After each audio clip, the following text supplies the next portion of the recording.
pa letër njoftim. Por ziti herë. Tytës së armës ju përgjigj me objektiv kamere. Edhe atë në 7 luftra për 45 vjet karrierë. Te njëra që është ndër të fundit që ndodhi në botë, Sulejman Klokoqi, që u pensionua këto ditë, i mbeti me rak që nuk shkoi. Ani se krit planin për të marrë rrugë e pati. Nuk mush me hy në Ukrainë pa e marrë vakcinë e tretë, unë shkova e mora vakcinë e tretë edhe të nesër më kapi sulmi i dytë ka qenë aty, më kapi edhe më paralizoj. U ktheva isha në spital një 10 ditë, dola disa operacione, sen mandej i shikojsha nga shtëpia luftën në Ukrainë, edhe thashna pse si jam unë atje. Krenari të punës 4 dekada e gjysmë, ky e ka një rast nga lufta në Kosovë. Lajmi tjetër i cili më ka bo shumë krenar është prap Reçaku.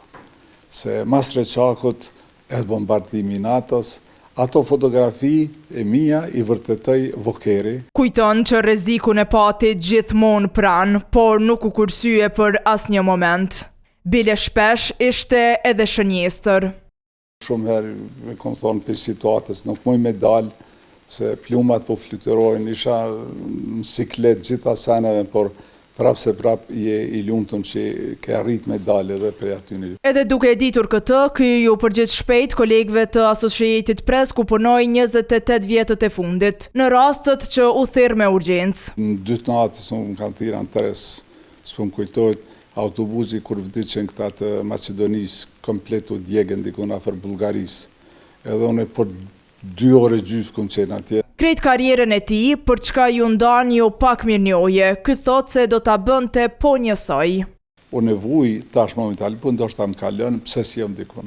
Ndaj ditët e para të pensionimit nuk po i kalon edhe lehtë. Që ditë që jam në pension, po menoj si ta largoj atë telefonin, si askush nuk do thirr prej Londrës, ose prej dikush me thonë, shka ty,